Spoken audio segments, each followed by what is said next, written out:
go through among the the proper strongest command critics. He argues the strikes and the capture of protocol. Venezuelan leader Nicolas Maduro stretch constitutional limits. Massey questions why the administration relies on old statutes and unrelated indictments, saying if the case were solid, it wouldn't need legal gymnastics. Marjorie Taylor Greene also breaks ranks.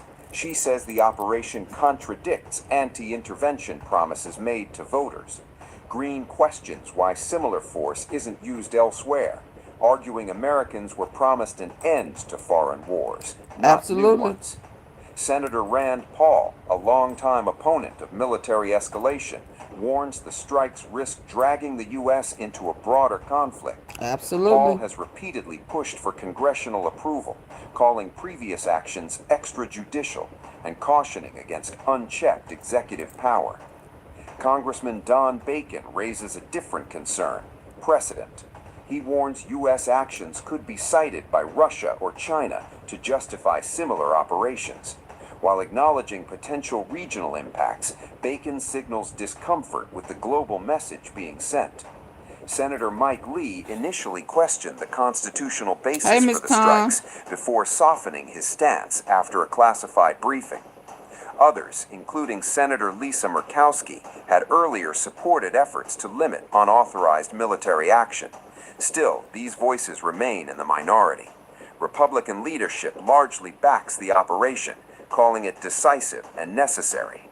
Democrats, meanwhile, broadly condemn the strikes as illegal without congressional approval, deepening the partisan divide. Yep. What's clear, the Venezuela operation has triggered not just global backlash, but a rare Republican rebellion over war powers at home.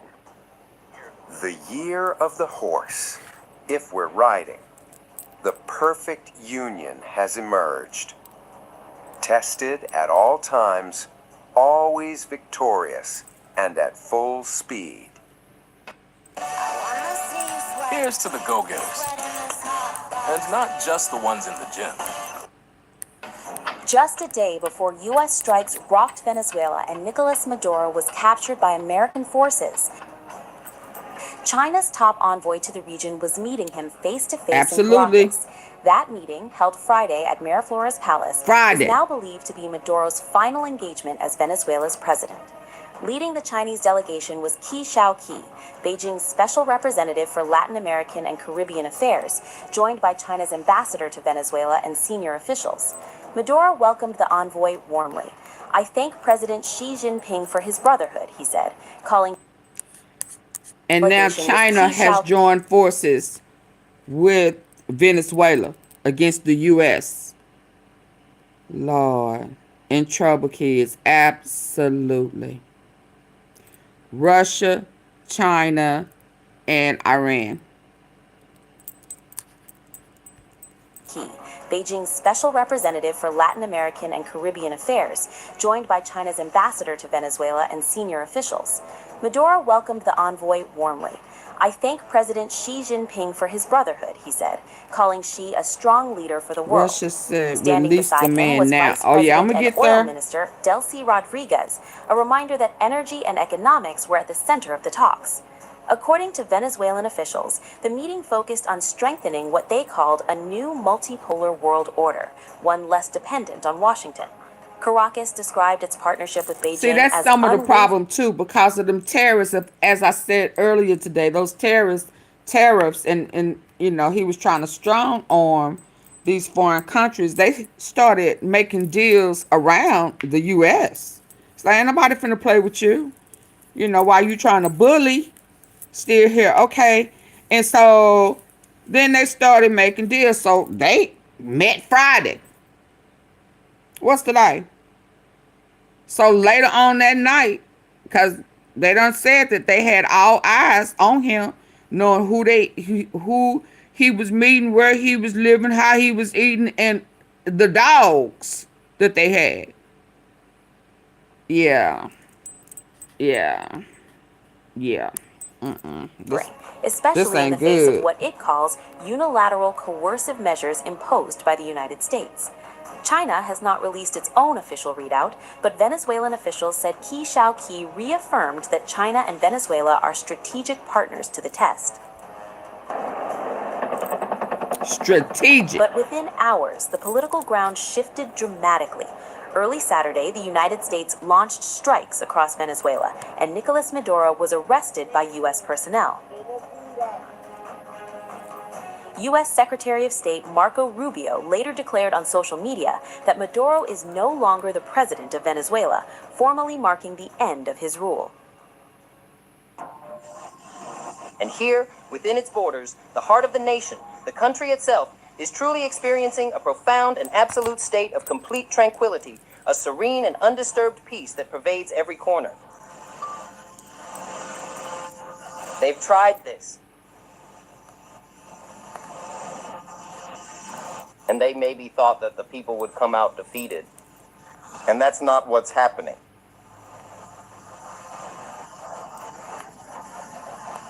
So we're all here, we'll be here all night.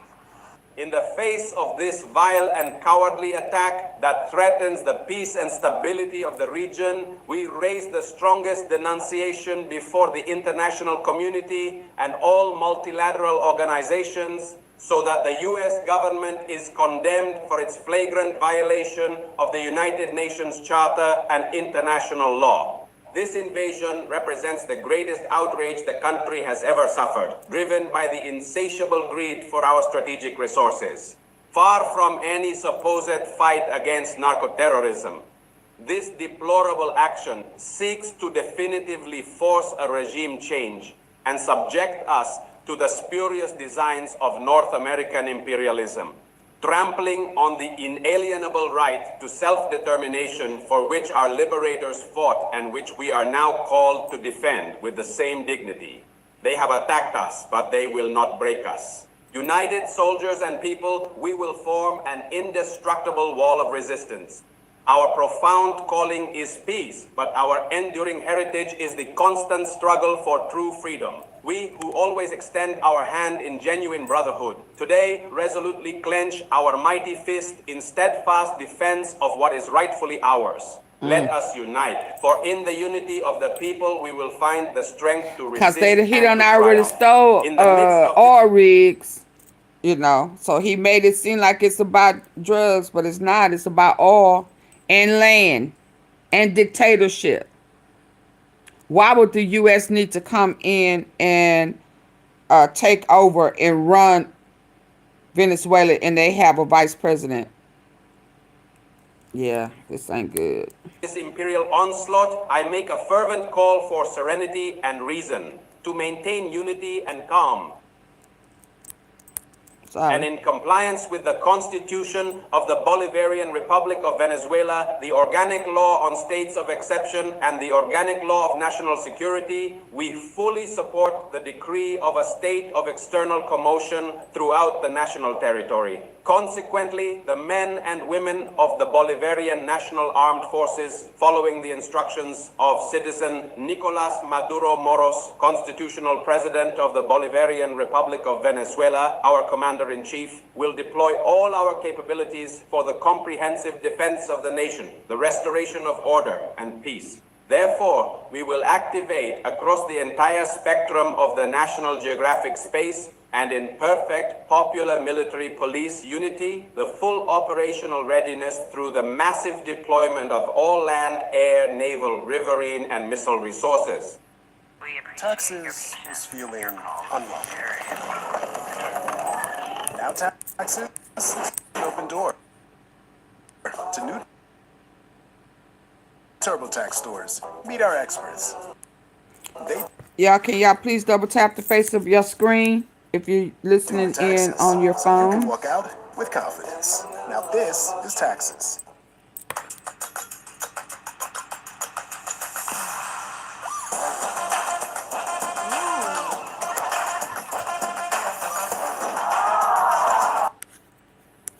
Advanced weapon systems are absolutely essential for a truly comprehensive national defense, with the primary purpose of ensuring the seamless integration of all the vital elements of national power in the critical mission to effectively confront and decisively overcome all imperial threats, thereby forming a single, unified, and formidable combat bloc. Our profound honor, unwavering duty, and rich history profoundly call upon each and every one of us to act now. Let the powerful cry of a truly free homeland resound loudly and clearly in every single corner of our beloved nation. Victory is absolutely ours because unwavering reason and profound dignity are firmly on our side. We shall most certainly prevail. Long live the homeland. That makes Friday's meeting with China not just symbolic, but historic.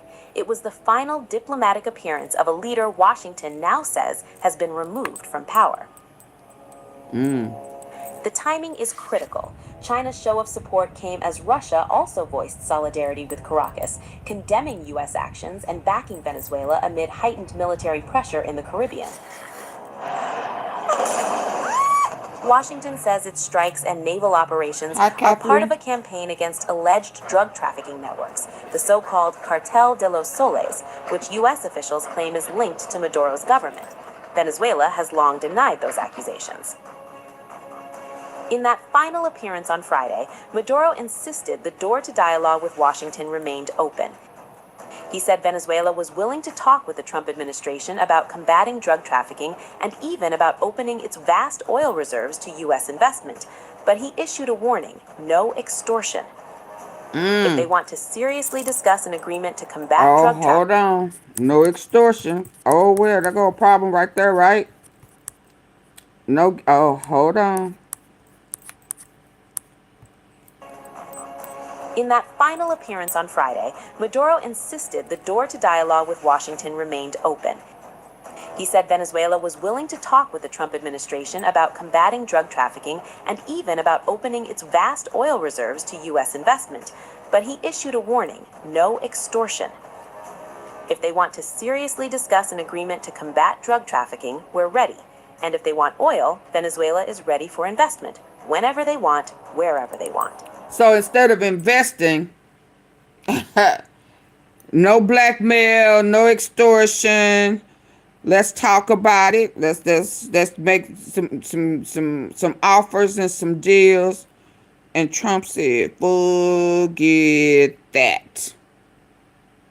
We're gonna take it."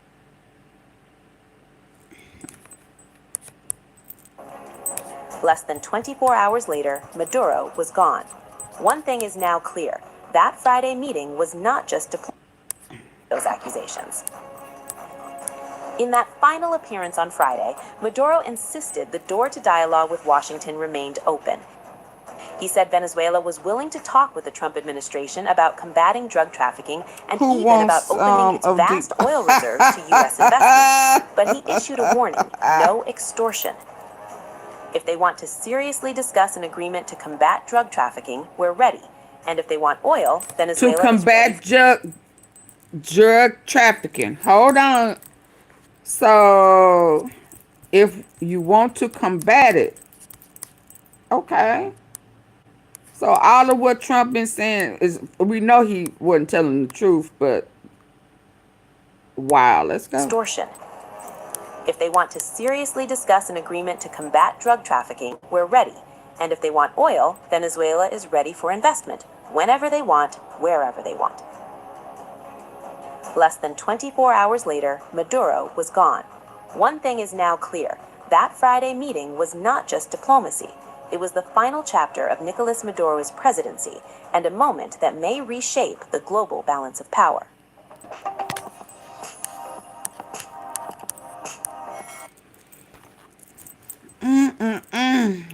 Respect teacher. Respect and teach others. Hello.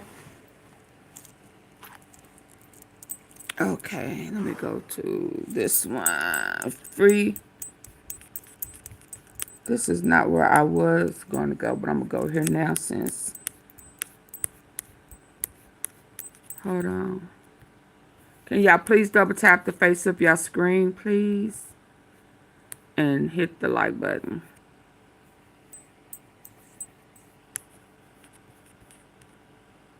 Let's go.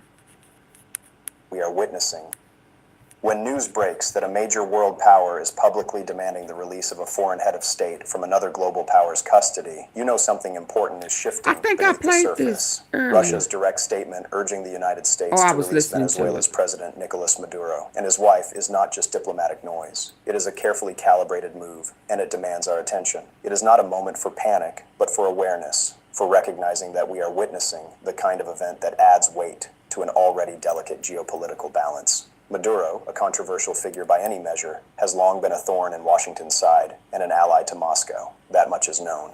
But this latest development, where Russia claims he is in the custody of the United States and openly calls for his release, marks a new chapter. This is not about ideology anymore. This is about sovereignty, precedent, and leverage. The timing Hi, is not Michelle. accidental. With tensions between the West and Russia already high due to a myriad of ongoing disputes, and with Latin America's political equilibrium wobbling from left to right and back again, this incident strikes a chord that resonates far beyond Caracas or Washington. It forces questions about international norms, about the strength and limits of alliances, and about what really governs the interactions between nations when the headlines fade. This is not a story of Maduro alone. It is part of a broader canvas, one where great powers test each other, where influence is asserted not just with weapons or treaties, but with signals, narratives, and bold diplomatic assertions. It is also about how smaller nations become arenas for larger conflicts. When Russia speaks up like this, it is rarely spontaneous. Every word is calculated. Every declaration is part of a larger orchestration. So the question is not only what happened to Maduro and his wife, but why Russia chose this moment to make such a visible demand, and what they hope to achieve from it. These are the questions that matter now. This is not about taking sides or embracing sensational claims. It is about keeping your eyes open to the games being played at levels most citizens never get to see. These games are quiet, sometimes ruthless, and always consequential. And when one of the players steps forward with a move like this, the smart thing to do is not shout or speculate, but watch. Watch closely, listen carefully, and start connecting the dots. This is one of those moments. The message from Russia is not just an appeal for the release of a detained leader. It is a chess move. It's not aimed at it's not reshaping the good, board. From a Miss strategic Tom. perspective, the timing is notable. The United States, at least publicly, has not confirmed the capture or Everything detention they of Nicolas allowed Maduro or his to wife, be which out immediately turns there Russia's statement and into smoke something and larger mirrors. than a mere diplomatic request. You listen, It sit in becomes a bed. provocation, or perhaps more accurately, a provable statement of intent. Russia knows exactly what it is doing. By framing this as a defense of a sovereign nation's elected leader, they position themselves as the protector of international order, a narrative they have consistently tried to project to counterbalance what they see as American overreach. This demand is a direct challenge to U.S. authority in the Western Hemisphere, a region that Washington has long treated as its strategic backyard. At a time when American influence in Latin America is facing competition from China, and when left-wing governments have returned to power in several countries across the region, Russia sees an opening. Venezuela has always been more than just another ally for Moscow. Thank you for the It has floating been a heart. symbol, a foothold in Latin America, an irritant to Washington, and a client state for arms deals and energy agreements. If Maduro has indeed been detained, Russia's demand is not just about his freedom. It is about preserving a symbol of resistance to U.S. dominance. Moreover, by making the statement public, Russia forces Washington to respond, or to refuse to respond, which sends its own message. The power dynamic here is subtle. If the U.S. denies the presence or detention of Maduro, it places the burden on Russia to prove it. If the U.S. confirms it, then it legitimizes Russia's demand and potentially triggers a diplomatic escalation. Wait a minute. Say that again. Oh, Lord. Russia. Putin. Who already said I'm going to tell him anything he want to hear. He think I'm his friend. But I'm with Venezuela. And I know you know this. So why did you even play this game? My goodness. This is the tension point. Russia thrives on ambiguity when it suits them, but it also knows when to be direct. This statement suggests they believe they have something to gain from clarity. Maybe it is about forcing the U.S. into a misstep. Maybe it is about galvanizing regional support for Venezuela. Maybe it is about showcasing their own strength at a time when they need to reinforce their global stature. Whatever the goal, the method is unmistakably Russian, confrontational, precise, and carefully framed. The power dynamics at play are not just bilateral. They ripple through alliances, inform other nations' strategies, and become part of the larger narrative that defines who stands with whom in a rapidly shifting world. The ramifications of this moment stretch far beyond the question of Nicolas Maduro's personal fate. What Russia is doing with this public demand is testing the temperature of the international order, and it is also watching who flinches. Nations around